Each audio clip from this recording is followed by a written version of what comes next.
Hi everyone, it's Sarah from Leading Culture, and I have got a quick video for you today to help you should you find yourself in the situation of having to go and work remotely or work from home.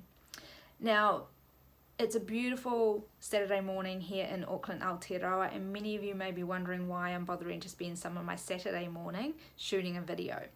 And the reason is I've just got off a conference call with some of my international colleagues, and we have been challenging each other to step up and support our communities and our customers as we go through this challenging situation with the coronavirus.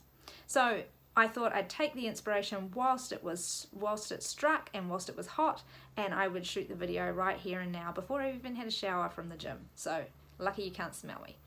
Anyway, here's some of my top tips on how to transition into working from home.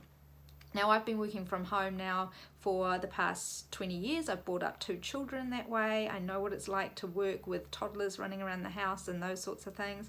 I've also run virtual teams now for the past 15 years, so I know how to onboard people into the virtual environment. So here's some tips for you, and hopefully they will be helpful to you as you have to find yourself transitioning into working from home. So the first one is to, particularly for the first week, I want you to do this, is to wear your regular work gear. Get up, get ready like you normally would for a day in the office. Now, the reason for this is it tricks our brain into thinking that we are still going to the office. It puts our brain into that state that says this is a work day, and so I need to show up in a particular way, and I need to be prepared, and I need to be doing it. If you're like me, that time that you get up and get ready and prepare for your day, you're thinking about the things that you want to be achieving in that day as well. So it's very precious time as we're getting ready. So we want to get our brain into the process and the thought that we are still going to work like any other day. It would be very different, for example, if we were to just roll out of bed in our pajamas. I know this is tempting. Roll out of bed in our pajamas and sit in front of our computer screen and just try and crack on with the day. We would not be nearly as productive. So first tip is to get up, get ready and prepare just as you would any other day as if you were going into the office. The second one is to make sure that you create some space for you to work in. So you need to have a space, a defined space that is the place that you are working from. Now, even if this ends up being at your kitchen table, set up that area in the same way you would with working at the office. If you need your little container of pens or whatever it is that you like to have, do that and set that up.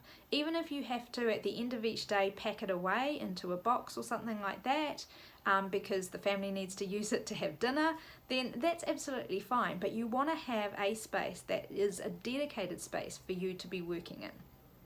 And by dedicated, I mean make sure that that's just for work. So at lunchtime, for example, I want you to get up from that space and go and have lunch somewhere else. You should be doing this even if you're in the office. You should be going and having lunch away from your desk. You need that time, your brain needs that time to downtime to relax. And if you're sitting in front of a computer screen, you've always got your mind on something else. So the third one is to schedule some online meetings or some calls with your colleagues. So to make sure that you are connecting in with your colleagues, it might be something like 15 minutes with a different colleague each day of the week. It might look like an accountability call first thing in the morning with a colleague, and then another check-in at lunchtime to see how people are going, and then a catch up at the end of the day to see how they went and what they achieved. Another thing that can be really helpful is to open up a channel. So on one of the online platforms, open up a video conference channel and to have that open to all of your colleagues, and you can just sit there and work, but you have this open channel. So it's like you were in the office anyway. So you can still have those kinds of conversations like, has anybody seen this file? Or who got hold of, Tom last week? Or all of those sorts of things. You can still have a conversation just as if you were in the office. So there's some tips for you for today, some ideas about how you can transition into working at home or remotely.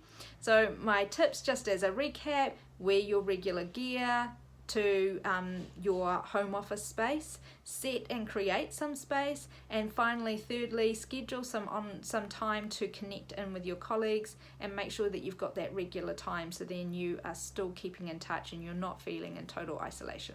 I hope that's been helpful. I'm going to shoot some more videos like this, and I'll get the team to do the same as well, and we will be here supporting you every step of the way as we go through this challenge with coronavirus.